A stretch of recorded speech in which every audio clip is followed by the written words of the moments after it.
नमस्कार, मी निहा हरदास. असं आहे सगळं या चॅनलवर तुमच्या सगळ्यांचं मनापासून स्वागत करते.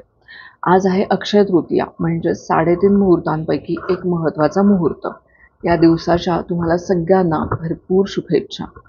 बऱ्याच दिवसानंतर मी स्वतः चेहरा दाखवून असा व्हिडिओ करते आहे. कारण मागचे काही दिवस काही हेल्थ इश्यूज सुरू होते आणि माझ्या सर्जरीज पण झालेल्या होत्या. पण आता थोडं रिकवर होतं आहे. काही मिनिटाचे असे व्हिडिओज मी बनवू शकेन. तर आता आजच्या शुभमुहूर्तावरती मी त्याची परत सुरुवात करते असं म्हणायला काही हरकत नाही. अक्षय तृतीया म्हणजे आंब्याच्या रसाचं जेवण, चांगल्या नवीन गोष्टींची खरेदी, सोन्याची खरेदी, हे सगळं तर झालंच. हे सगळं तुम्ही करतच असाल. पण अक्षय तृतीयेला अजून एक महत्त्वाची गोष्ट करतात.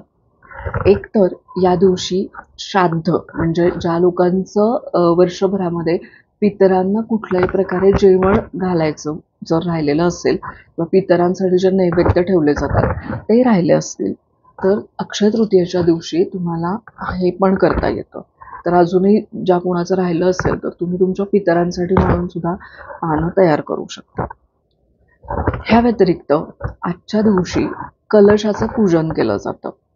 एक छोटासा कलश आणून त्या कलशाचं पूजन करून ते ब्राह्मणांना किंवा गरजू व्यक्तींना असं दान केलं जातं. आता हे कशासाठी करतात? तर आपले जे त्रिदेव आहेत म्हणजे शंकर, विष्णू आणि ब्रह्मा, हे देव असले तरी सुद्धा आपण त्यांना आपल्यासारख्याच भावभावना असलेले, आपल्यासारख्याच सगळ्या इमोशन, जो त्रास आपल्याला होतो तो त्यांनाही होतो असं धरूनच आपण नेहमी चालतो.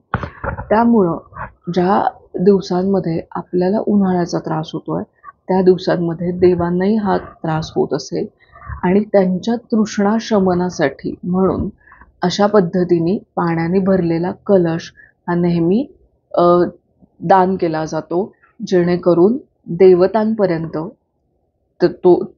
ते पाणी पोचावं आणि मग त्यांची तहान भागावी. अशा काही इंटरेस्टिंग फॅक्ट्स ज्या आपल्या सणावारांच्या निमित्ताच्या आहेत, तर त्या जर तुम्हाला माहिती असतील तर कमेंट सेक्शनमध्ये मला नक्की सांगा. अक्षय तृतीयेच्याही सांगा, बाकी कुठल्या असल्या तर तेही सांगा. या व्यतिरिक्त मला अजून एक शेअर करायचं आहे की काही दिवसातच मी अजून एक व्हिडिओ शेअर करणार आहे, जो माझ्या सर्जरीची इन्फॉर्मेशन सांगणारा व्हिडिओ आहे. म्हणजे डेली ब्लॉगर सारखं तर माझं नाही आहे की माझ्या आयुष्यात काय झालं ते मी शेअर करते, अशातला काही भाग नाही आहे.